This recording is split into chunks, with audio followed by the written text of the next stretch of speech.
Antes, vamos ler o que está escrito em Provérbios, capítulo 3, versos 5 e 6, que diz assim: confia no Senhor de todo o teu coração e não te estribes no teu próprio entendimento. Reconhece-o em todos os teus caminhos e ele endireitará as tuas veredas. Aleluia, glória a Deus. Vamos orar. Senhor, nós confiamos em Ti. Nós colocamos o nosso caminho diante de Ti. Esse culto é para a Tua glória. Essa igreja é para a Tua glória. É o Senhor que merece toda a honra e toda a glória. E chegamos no ponto principal, que é o Senhor falar aos nossos corações através da Santa Escritura. Entoamos cânticos, oramos na Tua palavra e agora queremos ouvir o Senhor falar através do Teu servo. Seu servo se preparou, estudou, colocou tudo diante do Senhor e nós pedimos a bênção sobre ele. Bênção do Senhor, que ele diminua, que o Senhor cresça, que a boca dele seja o canal do Espírito Santo para as nossas vidas e que essa pregação não seja só para hoje, mas por toda a eternidade, ecoando os nossos ouvidos, em nome de Jesus, porque nós, Pai, somos frágeis, muitas vezes confiamos no nosso entendimento, mas queremos confiar somente em Ti, para que não sejamos homens e mulheres frágeis diante desse mundo hostil. Abençoa o Teu servo, estende a Tua mão para ele e fala através dele, para a Tua igreja e para o coração dele também. É o que oramos em nome de Jesus. Amém. Amém. Glória a Deus.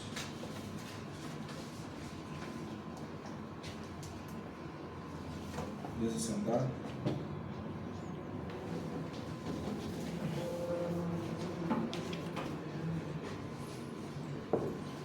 Que Deus nos abençoe poderosamente no dia de hoje. Tenhamos um dia mais do que abençoado em Jesus, amém?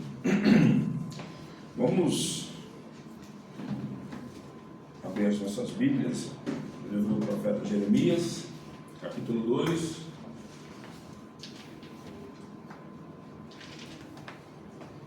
Do versículo 1 ao 13.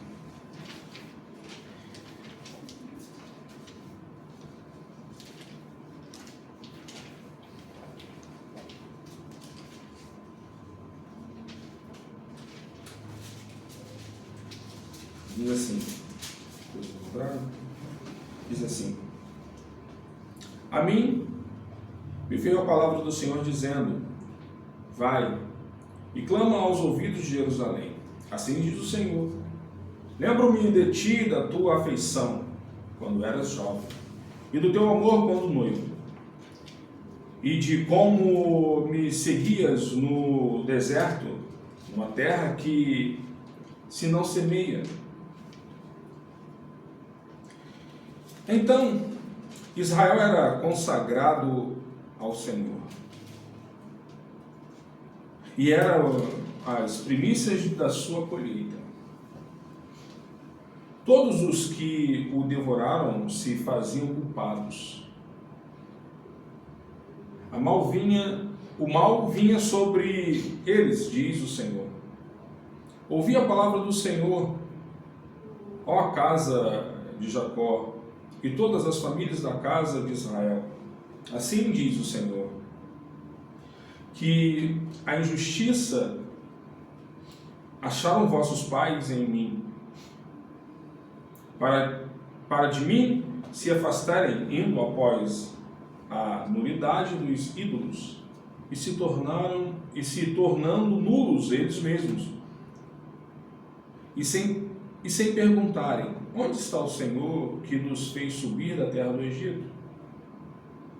Que nos guiou através do deserto, por uma terra de ermos e de covas, por uma terra de sequidão e sombra de morte, por uma terra que ninguém transitava e na qual não morava homem algum. Eu vos introduzi numa terra fértil para que comesseis o seu fruto e o seu bem. Mas depois de terdes entrado nela, vós a contaminastes e da minha herança fizeste abominação. Os sacerdotes não disseram: onde está o Senhor? E os que tratavam da lei não me conheceram. Os pastores prevaricaram contra mim, os profetas profetizaram por Baal e andaram atrás de coisas de nenhum proveito. Portanto, ainda pleitearei convosco, diz o Senhor, e até com os filhos de vossos filhos pleitearei. Passai as terras do mar de Chipre e vede. Mandai mensageiros a Quedar e atentai bem, e vede se jamais sucedeu coisa semelhante. Houve uma nação que trocasse os seus deuses, posto que não eram deuses. Todavia, o meu povo trocou a sua glória por aquilo que é de nenhum proveito. Espantai-vos disto, ó céus, e horrorizai-vos. Ficai estupefatos, diz o Senhor, porque 2 males cometeu o meu povo. A mim me deixaram um manancial de águas vivas e cavaram cisternas rotas, que não retêm as águas. Amém. Amém. Meus irmãos, o tema aqui que eu gostaria de colocar nessa mensagem é a troca insensata, fonte de água viva por cisterna rachada. Queria aqui fazer uma pequena introdução. Bom, nós sabemos que Jeremias foi um profeta extraordinário, todos nós sabemos disso, que ele marcou profundamente a história de Judá no século 6 a.C.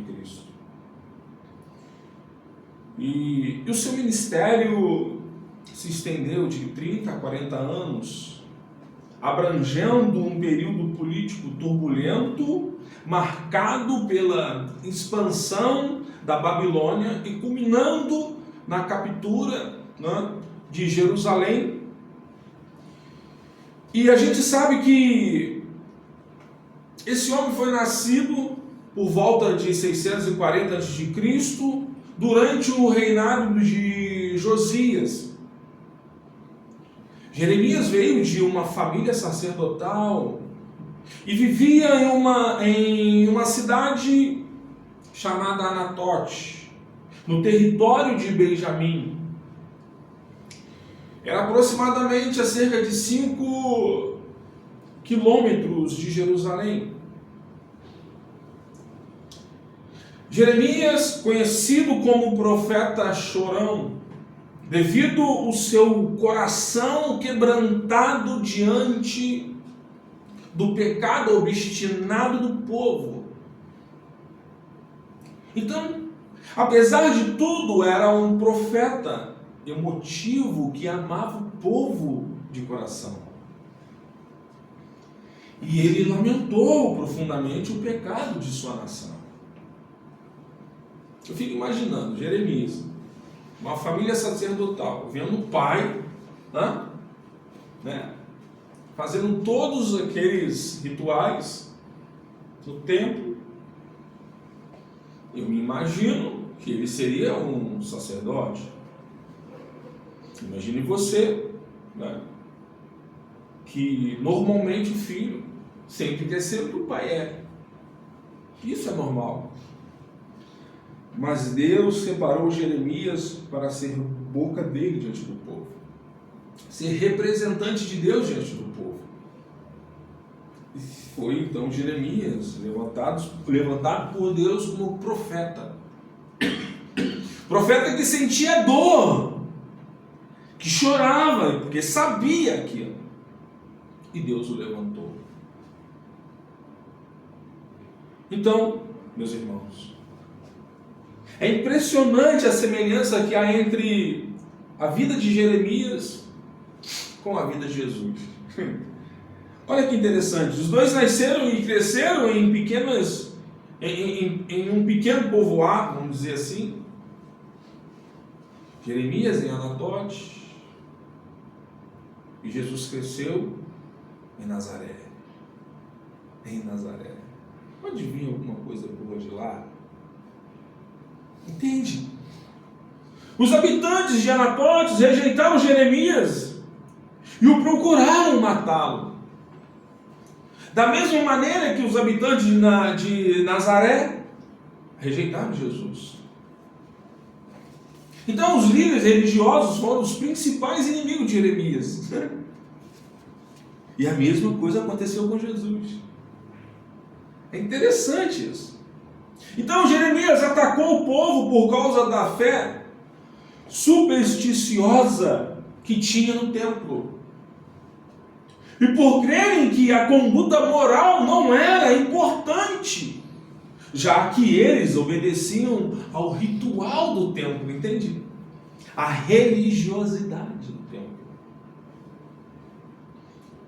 Jeremias disse assim: não confieis em palavras falsas, dizendo: templo do Senhor é este. Eis que vos confieis em palavras falsas, que para nada vos aproveitam.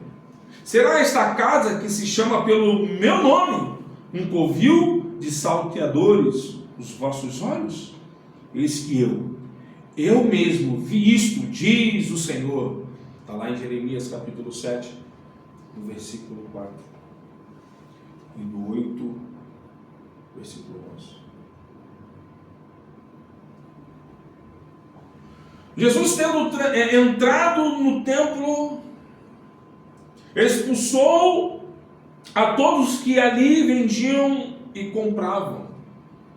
Também derrubou as mesas dos cambistas e as cadeiras dos que vendiam pombas.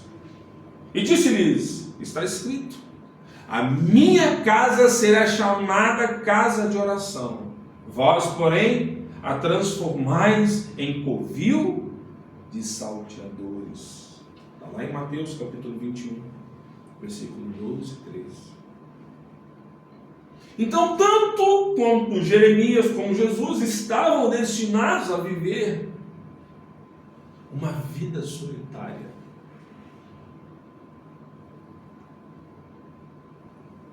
Jeremias e Jesus choraram sobre Jerusalém. Ouçam primeiro as palavras de Jeremias. Está lá em Jeremias capítulo 8, versículo 20 e 22. Passou a cega, findou o verão e nós não estamos salvos. Estou quebrantado pela ferida da filha do meu povo.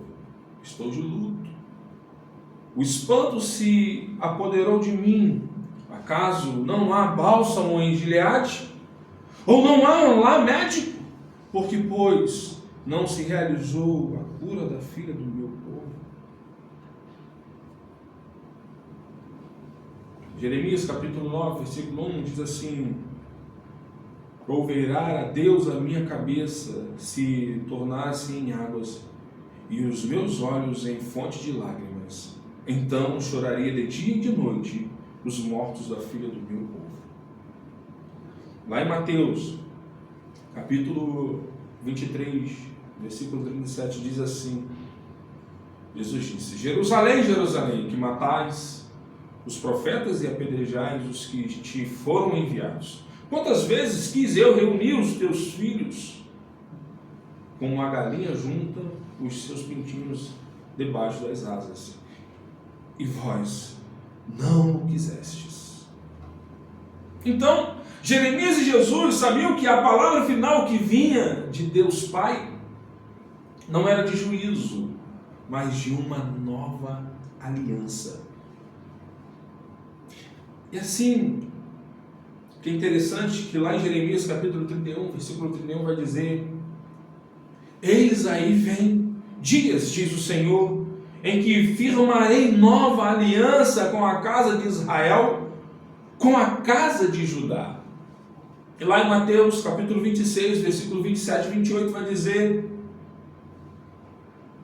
e na noite em que foi traído Jesus, a seguir tomou um cálice e, tendo dado graças, o deu aos discípulos, dizendo: bebei dele todos, porque isto é o meu sangue, o sangue da nova aliança, derramado em favor de muitos para a remissão de pecados. Aleluia. Tomando-se em conta todas essas semelhanças, não é de admirar que alguns pensaram que Jesus fosse Jeremias, como está lá em Mateus capítulo 16, versículo 13 e 14. Assim como Jesus veio para proclamar aos homens o amor de Deus e convocá-los a se voltarem para Deus, Jeremias também levanta aos ouvidos da nação o clamor de Deus. Então, olha que incrível a saudade de Deus. Deus sente saudade dos tempos áureos, da afeição do seu povo por Ele. Lembro-me de ti, da tua afeição. Lembro-me. O coração de Deus se move de amor por você. Ele tem saudade daquele tempo quando você o conheceu, quando você se afeiçoou a Ele e entregou-lhe o seu coração. É interessante, é incrível. É interessante porque nós temos no dia a dia as nossas rotinas. E a gente, às vezes, acorda, a gente ora, depois toma um café, ou, não sei, ou toma café antes, depois ora. Ou então vai para o trabalho orando, volta orando, e lá no trabalho você tira um momento, talvez na hora do teu almoço, para orar, para ler a Bíblia. Mas nós temos rituais. Uma rotina. E às vezes, quando nessa rotina você coloca a tua chave num lugar errado, você fica desesperado depois. Tentando achar, você não encontra, porque aquela rotina era para estar num lugar e você colocou no outro. Porque quando você sai da rotina, você se perde.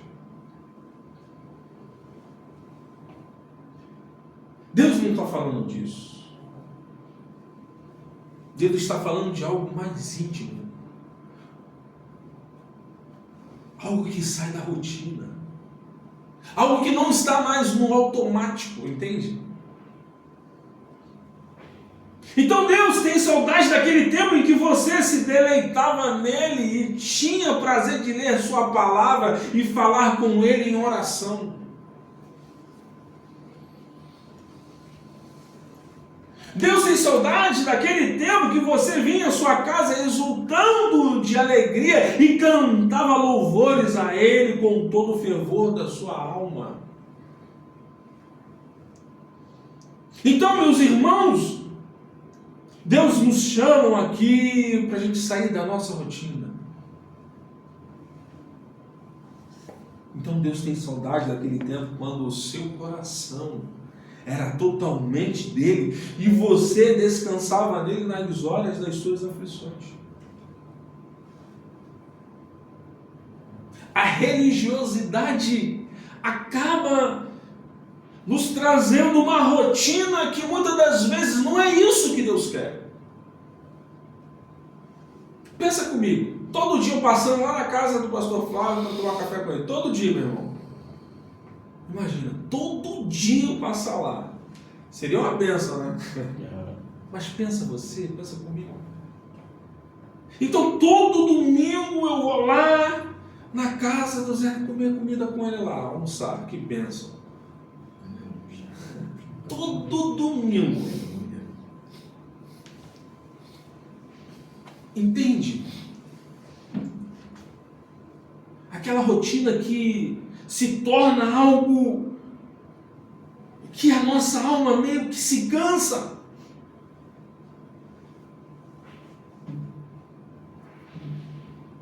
Deus, Ele quer demonstrar para nós que precisamos sair um pouco da robótica das nossas vidas, das nossas almas, e separar algo diferente, sabe?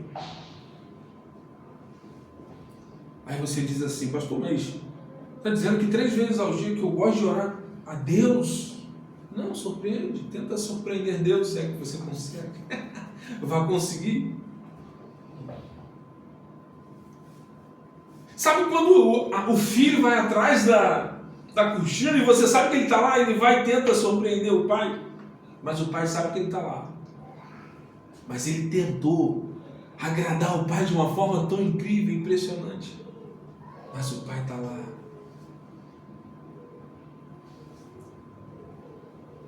Então Deus sente saudade dos tempos do seu primeiro amor para com Ele. Então naquele tempo nós tínhamos afeição por Deus. Naquele tempo nós estávamos encantados com a graça de Deus. Nós nos assentávamos aos pés do nosso Deus para adorá-lo. Nós não cessávamos de falar do nome, do doce nome de Deus para ninguém.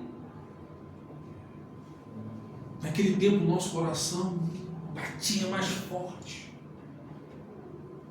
com as coisas de Deus. Hoje as coisas acontecem. Nós estamos vindo para o templo,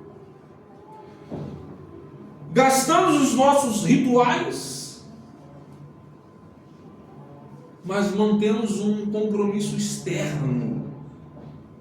Mas o nosso coração, muitas das vezes, vem frio para a casa do Senhor. Sua alma já não está mais apaixonada por Deus, entrelaçada com Ele. A nossa alma já não tem mais isso, esse vínculo com Deus. Então o ritual tomou o lugar da devoção. O templo substituiu a comunhão com o Senhor do templo. Tudo continua acontecendo, mas o seu coração, mas o meu coração já não é mais puro. A nossa vida já não é mais santa.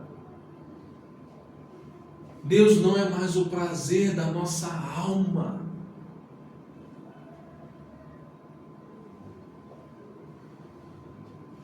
Então Deus sente saudade daquele tempo que nós tínhamos comunhão com Ele. Uma comunhão pura. Deus sente saudade daquele tempo que nós éramos noiva dele. Como você, como eu, nos preparávamos para encontrar com o Senhor. Eu lembro da minha mãe. Eu era pequeno, mas eu lembro. Tenho uns flashes de memória que eu lembro quando a minha mãe... Ou era sábado... ou sexta-feira, mas muitas das vezes no final de semana. Minha mãe começava cedo a preparar tudo para casa, porque eu tinha outros irmãos, porque nem todo mundo podia, porque na época lá não tinha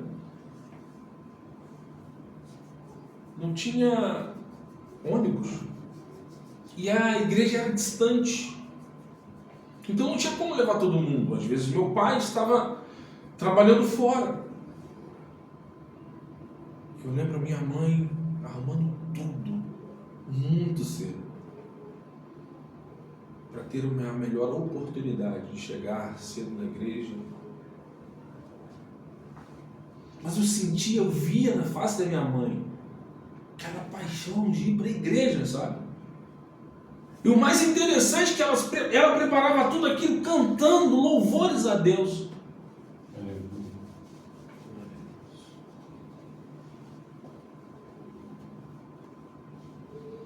Como nós tínhamos prazer de estar com Ele. Como nós gostávamos de ouvir a voz do Senhor. Oh, como se deleitávamos nos seus conselhos. Então, Deus se alegrava com você como o noivo se alegra com a sua noiva. Deus tinha em você todo o seu prazer. Você era a delícia de Deus, a menina dos olhos de Deus. Então Deus sente saudade daquele tempo que você guiava através da tua própria palavra ali no deserto. Andar com Deus era uma aventura. Meus irmãos, como era uma aventura. Seu coração confiava no Senhor sem duvidar. Eu vou lhe dizer uma coisa. Nós temos que ter um equilíbrio, e de fato temos.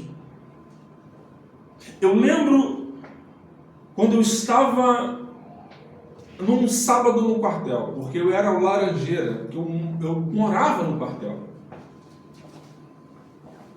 Obrigado. E certa vez eu orando a Deus, como eu servia no Leme, eu orando a Deus, e Deus tocou no meu coração de ir. Miguel Couto, que era na Gávea, ainda é na Gávea, né? Miguel Couto. Não era capelão. Deus tocou no meu coração, eu fui com a cara e coragem, tomei meu banho e fui direto para lá. Nós sabemos que o hospital tem hora marcada. Nós sabemos que tem tudo isso, o momento ali da visita. Meus irmãos, eu entrei naquele hospital e ninguém me barrou. Eu entrei e comecei a orar nos leitos. E fui orar nos leitos. Tinha almas que estavam precisando daquela oração.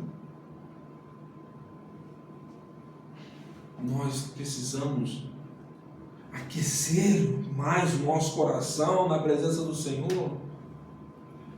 Precisamos voltar a ter essa experiência com Deus. A experiência da visitação. Não é somente a experiência da palavra. Não é a experiência somente de ficar frios.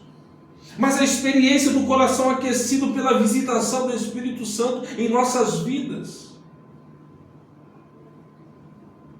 Então, o nosso coração confiava mais em Deus. Quando Deus mandava a gente sentar, a gente não olhava para trás. Se tinha cadeira, mas nós sentávamos. Nós acreditávamos.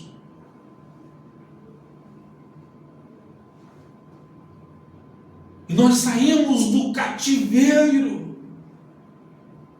E começamos a mergulhar na aventura do deserto, confiando no Deus, no cuidado do Deus Todo-Poderoso, confiando no livramento de Deus, na proteção de Deus e na providência divina de Deus. Aleluia. Deus tem saudade desse tempo que não havia rebeldia no nosso coração, nem incredulidade, nem dúvida. Deus sente saudade desta época. Deus sente saudade daquela época que nós nos consagrávamos a Ele. E nós, a nossa nação, o Brasil se esfriou. Lembra quando nós nos entregamos a Deus sem reservas? Seu coração, sua vida, seu destino, seu futuro, tudo. Você entregou tudo ao Senhor.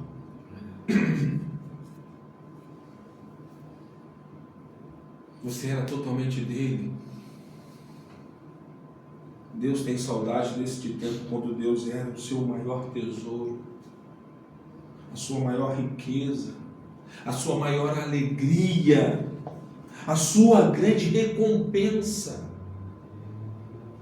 o seu amigo. Deus tem saudade daquele tempo, Ele tinha profundo zelo pela sua vida. Tocar em você era tocar na menina dos olhos de Deus. Aqueles que declaravam guerra contra você, declaravam guerra com o próprio Deus. Deus saía na sua frente para defender você. Deus despojava os seus inimigos. Deus guerreava as nossas guerras. Ele desbaratava os seus adversários. Porque a sua confiança não estava na sua força, meu irmão, nem na sua riqueza, nem na sua inteligência, mas no Senhor dos exércitos. Essa era a força. Você confiava nele, nós confiávamos em Deus. E Deus defendia você. A nossa caminhada com Deus era uma aventura deleitosa. Então, vem o lamento de Deus no versículo 4 ao 8. O povo de Deus, de forma ingrata, o abandonou a despeito da redenção de Deus. A noiva amada de Deus tornou-se infiel.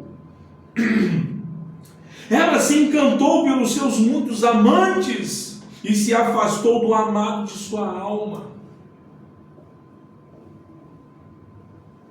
A causa da sua infidelidade não estava em nenhuma injustiça do seu noivo, mas na própria traição da noiva.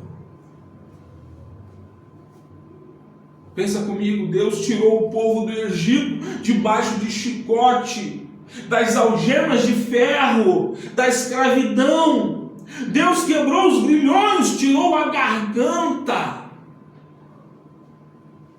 Nos tirou da garganta do inferno, mas agora o seu povo o abandona, apesar de tão grande redenção de Deus.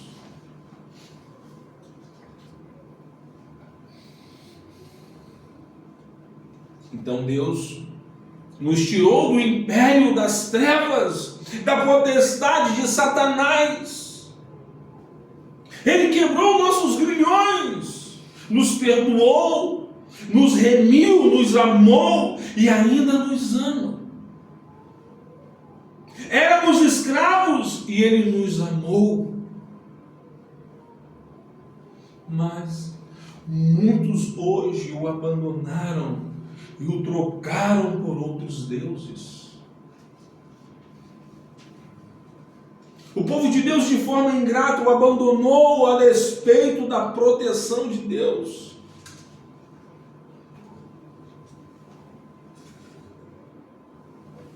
Deus não só tirou o seu povo do cativeiro, mas o guiou pelo deserto, meus irmãos. Deus o livrou dos seus inimigos. Deus deu vestes e sandálias que não ficaram gastas. Deus lhe deu água no deserto. Deus deu maná que desceu do céu. Deus abriu fontes nas rochas. Deus estampou diante deles milagres extraordinários. Deus guerreou suas guerras e lhes deu grandes vitórias. Mas apesar de tão grande amor, o seu povo deixou e trocou por outros deuses.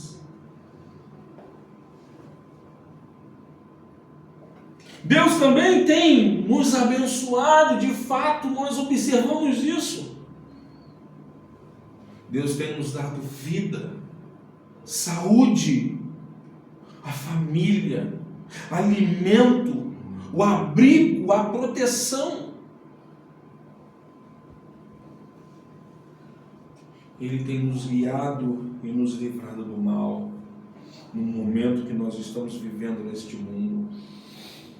Mas apesar de toda a proteção divina, nós o abandonamos.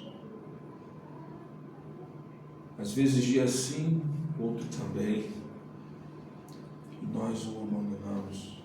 O povo de Deus, de forma ingrata, o abandonou a despeito da provisão divina.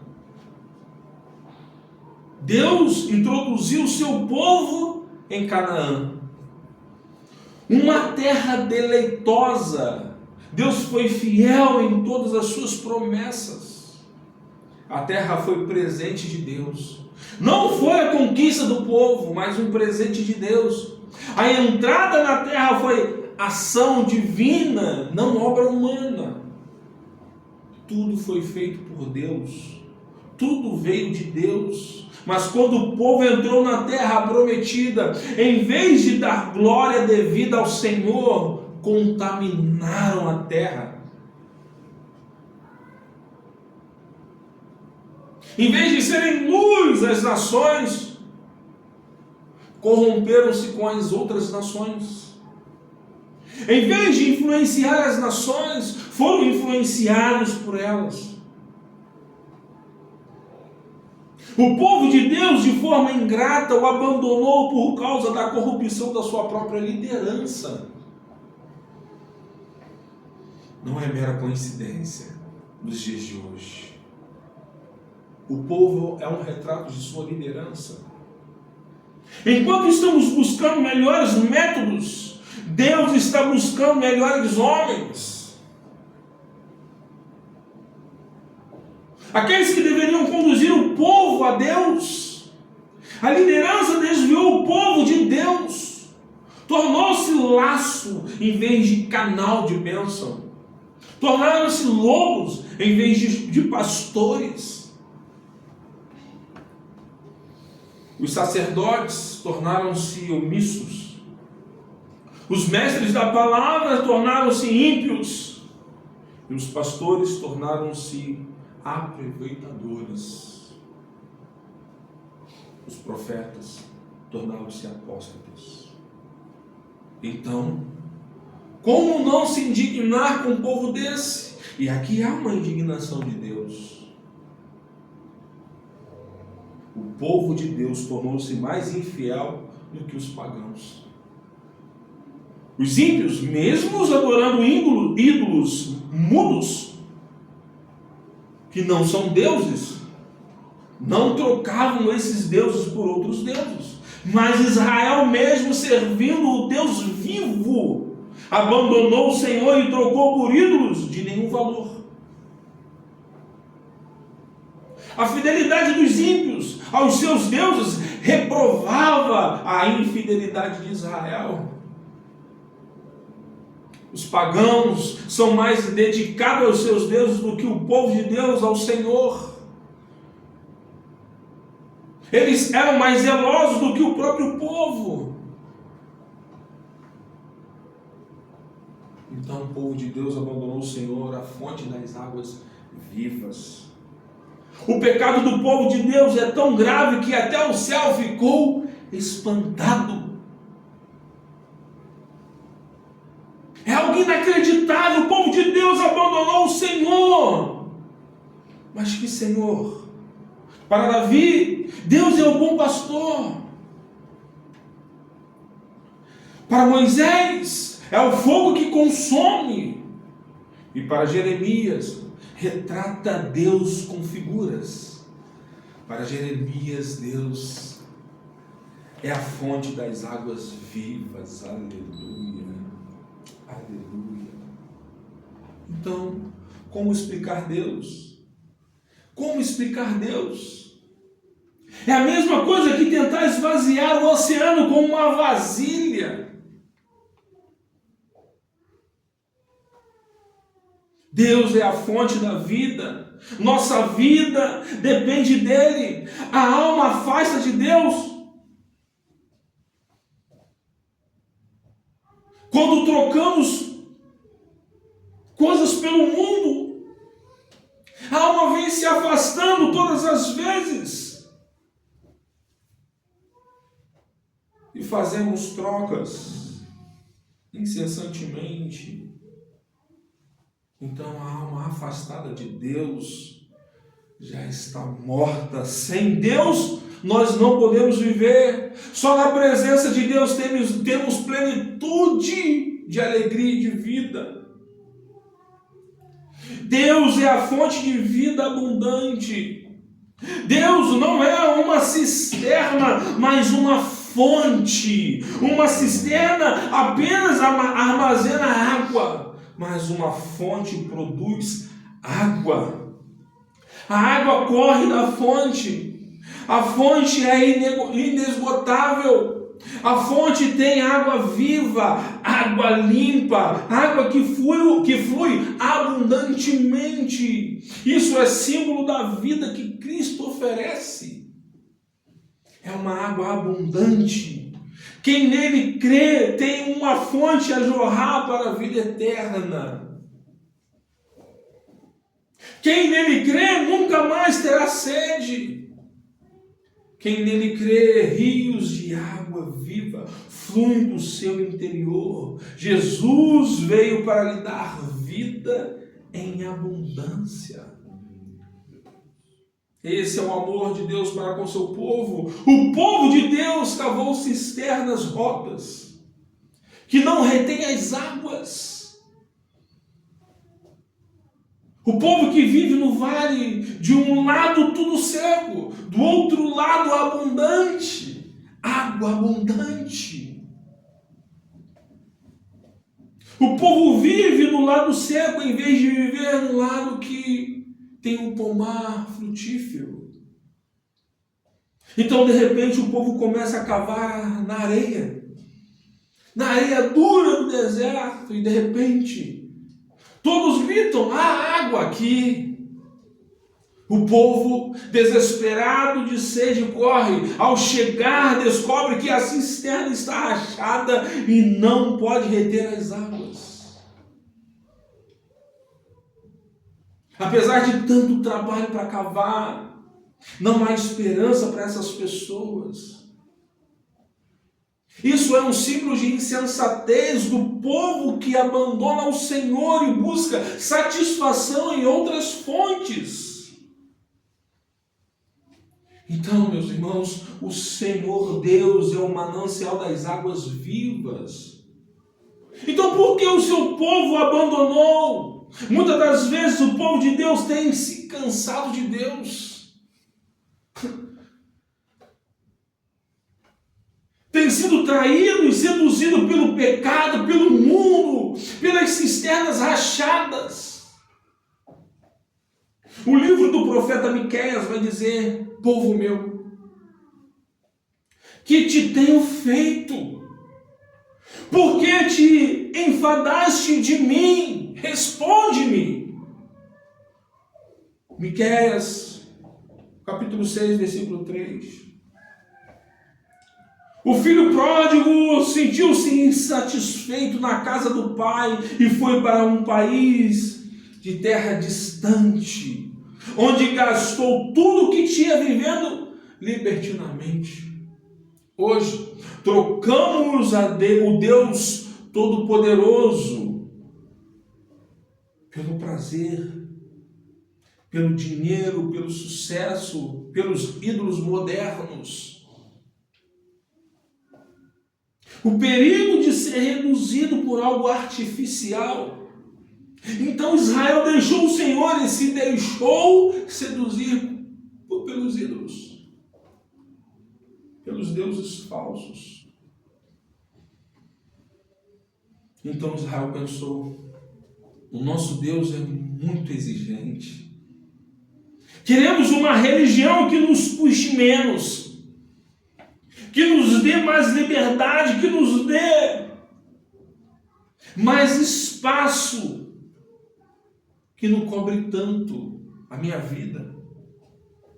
Então o povo buscou outros deuses que não falavam, que não ouviam, que não cobrava, que não sentia, que não visitava. Então, eles diziam: queremos ser livres como os outros povos, para fazer tudo sem drama de consciência. Trocaram a verdade pela mentira. e Deus pelos ídolos. Então, alimentando-se do pó em vez de beber da fonte da água viva, que troca o Senhor por outras fontes, começa a morrer de sede. Quem troca o Senhor por outras fontes, começam a morrer de sede, porque somente o Senhor é a fonte de águas vivas. Só o Senhor Deus tem a água da vida. Só Deus pode matar a nossa sede. Só nele a nossa alma pode saciar. Só nele podemos satisfazer a nossa alma. Só nele. Eu quero concluir, meus irmãos. Quero dizer que mesmo quando abandonamos o Senhor, Ele não nos abandona.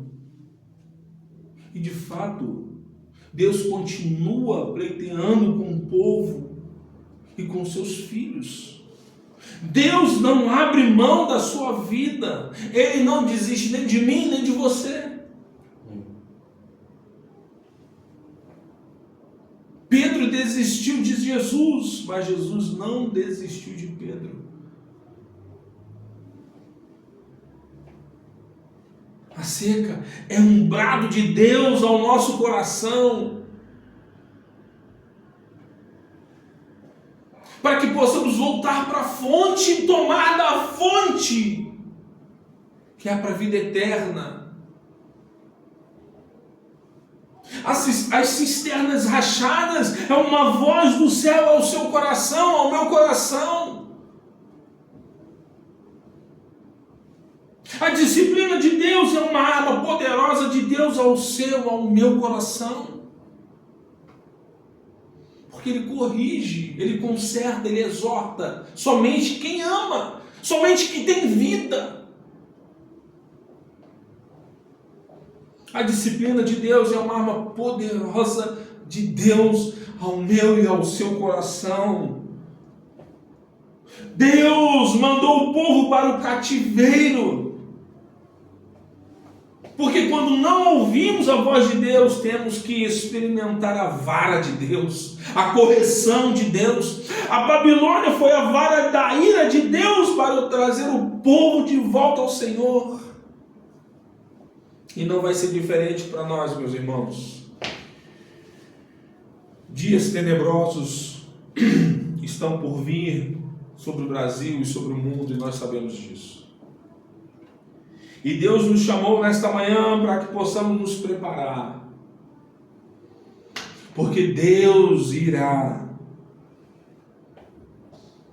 utilizar da vara dele para corrigir o seu povo.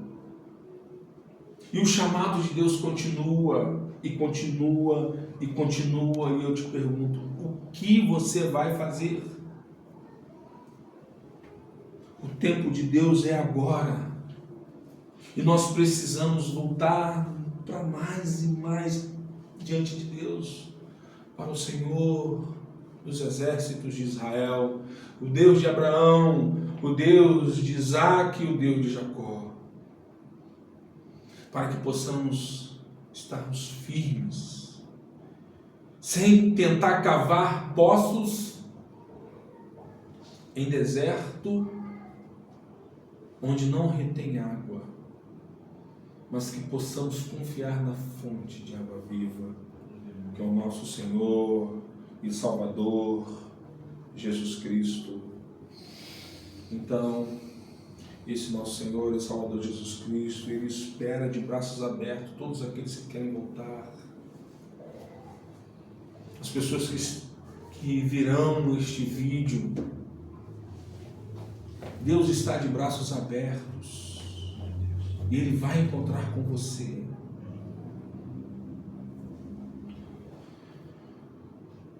Quem for ouvir e quem estiver aqui escutando, ouçam o que o Espírito Santo diz às igrejas. A festa da sua reconciliação já está pronta, aleluia. Glória a Deus. Os anjos já estão prontos para festejar a volta daqueles que estavam perdidos. Aleluia. Quem tem ouvido, ouça o que o Espírito diz à Igreja de Cristo. Amém. Vamos orar neste instante. Feche os seus olhos. Oremos. Senhor, nosso Deus e Pai, nesta hora nós nos curvamos diante de Ti, da Tua santa presença, reconhecendo que muitas vezes trocamos a Tua fonte de água viva por cisternas rachadas, que nada podem reter.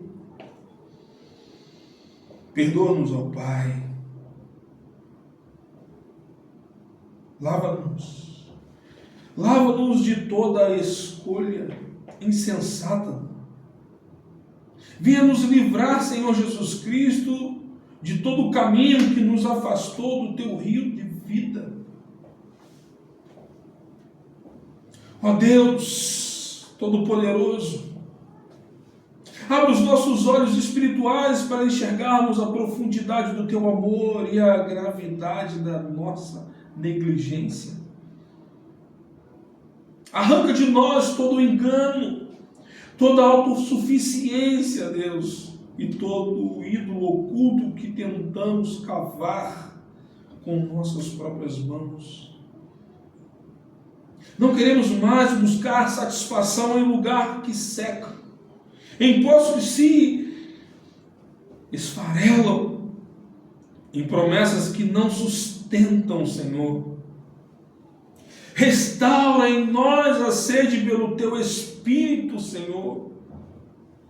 Faz borbulhar dentro de nós o Teu rio, que salta para a vida eterna. Que todo coração que hoje seja novamente mergulhado na Tua presença, Senhor, reacendido pelo Teu fogo e saciado somente por Ti, Senhor. Senhor, toma o lugar que é Teu, apenas Teu. Nenhum prazer, Senhor, projeto, pessoa ou ambição ocupe o espaço da Tua fonte. Nesta manhã nós voltamos para Ti, Senhor. A única água que cura, a única água que limpa, que renova, que transforma, Senhor.